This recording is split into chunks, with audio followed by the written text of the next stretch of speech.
Assalamu alaikum. In this video, I'm going to talk about how I learned Hangul. So, first of all, there is this app which I already talked about before, but I'm going to explain more about it here. So, in this app, they teach you how to read first, then how to write. It's okay if that's how you want to learn, but I personally think if this is your first time learning Hangul, I think you should first read and learn how to write the syllables or the characters. It's not really a big deal. It's really simple. So I think you should read this first. If you are going to use this app, you should know how to write.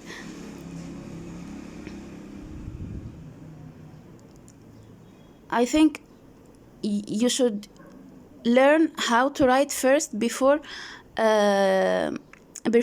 memorizing, or at the same time when you are while you are memorizing the characters or letters. I think learning both at the same time is really important. So when I learned Hangul the first time before, I had an idea about the stroke order thing. I think it's universal in languages that are like this. I'm not sure really if all languages that use syllables, characters, not letters like English, for example, or Arabic, I'm not sure if they all use the same stroke order of characters, but I think writing Hangul really makes sense for me as a Japanese learner too. It makes sense, and it's really mostly the same rules, so it's really easy. So I hope I'm making sense because I'm trying to explain what I want to say as best as I can. Okay, so here is the reading Hangul course. It is really important to pick a pen and paper and write down information and just write the letters or characters a lot. As I said, you should learn both writing and reading and listening at the same time. You can practice later as in having tests and things like that, but in the beginning you need to learn how a character is written, at least just the theory of it. Like that's why I'm saying you need to pick a pen and paper and write down notes and write the letter you are learning. It's obvious. I think it's really obvious to learn writing the letter at the same time you are learning how to read it, or at least at the same studying session. You know what I mean? I don't like learning all Hangul only recognizing letters, then learning how to write all Hangul separately. Why do that? You can just learn each letter and learn things about it. You can take your time as much as you want, but it's just I think to me it's my personal preference to learn at the same time. I did this with Japanese. I learn the character, how to read it, how to write it, and how to recognize it at the same studying session. It's not like I learn how to read all the alphabet, then I move to learning how to write it down and stroke order and things like that. So I think it's obvious to learn everything about a character at the same time. So This is my preference, and I advise you to do the same. So I like this course anyway. I am familiar with the stroke order, as I said, so I didn't really need the writing course, but I read it anyway because it gives you more information about the different handwriting, like this actual handwriting. This is a good addition to teach. I think it's useful to read, but as I said, the absolute basic stroke order, it is obvious to learn, and it's not really hard, it's really simple. So I am already familiar with it, so I didn't really need to study it so much. I already know stroke order and how the blocks are organized and written. Of course, it's useful to read more, and I did learn new things, and it was really useful. But it's more illogical to me to learn everything about a character at the same time. So I like this course. As you can see, I took their tests. Their tests are okay, but it's not the best. That's why I have other apps for that. But overall, I like this app. So to me, I like using more than one resource to learn something new. Okay, so I used this to learn, and I used two other resources that I'm going to talk about.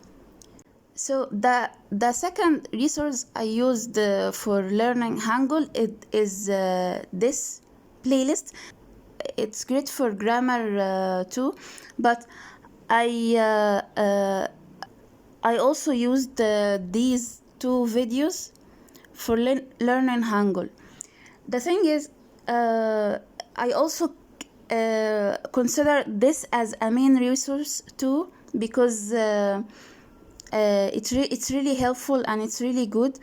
The reason why I like learning from different resources is because sometimes a resource would give you an extra information or an extra tip to memorize better or things like that. It depends on individual. It depends on each individual and how they learn. It was okay for me. It's not distracting to me because I'm kind of familiar with Hangul from before, but I think it's useful when you are confident enough about something. You can check another resource about it. I know I said this also, I consider there's also a main resource along with the other app, but it's not distracting to me. So it depends on each person. It really depends. So I like this a lot, and I used it to learn Hangul too. So moving on to the last resource. So the last source that I used to learn Hangul is How to Study Korean, which this website and the YouTube channel that goes along with it are really good. They are really good for learning Hangul and grammar, vocabulary, and many things, okay? But that's for a later video. For now, this website is really good for learning Hangul. For example, Unit 0 here.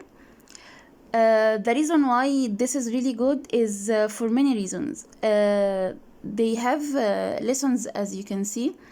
For example, each lesson is translated into different languages, and each lesson has videos for tests and things like that that goes along with it. Like here, for example, Here, for each lesson, there is several videos to practice. And as I always say, you need to practice using pen and paper, and just follow these lessons and do what the instructions tell you to do. I think these are really good to practice. The only thing that I would say that I don't really like about this website is the order, is how they organize their lesson, their Hangul lessons. It's not bad, but it's not the best, okay? But overall, it's really not a big deal, because I like their test, because I like their lessons and everything else. It's not really a big deal if it's a bit not as organized as I think it should be, but it's okay. It's okay. It's really not a big deal. Overall, this website is really amazing. Also, as a final advice, please don't use many resources to learn if you have zero knowledge of Korean or Hangul. Please don't distract yourself, and try to stick with one source until you are confident enough to move to the other, okay? I think it's okay for me to use different resources, because I am already familiar with Hangul. I am not good at it, but I am familiar with it. But so it's important to not distract yourself, okay? What works for me doesn't necessarily work for you. That's really important to keep in mind. So this is how I learned Hangul. For me, the thing is, for me, Hangul is really not easy to pronounce. So I need to practice a lot. I think there is really no other way around it. You just need to practice a lot. You should spend a lot of time to practice pronunciation, and listening, and that's why I have the apps, the other apps to practice these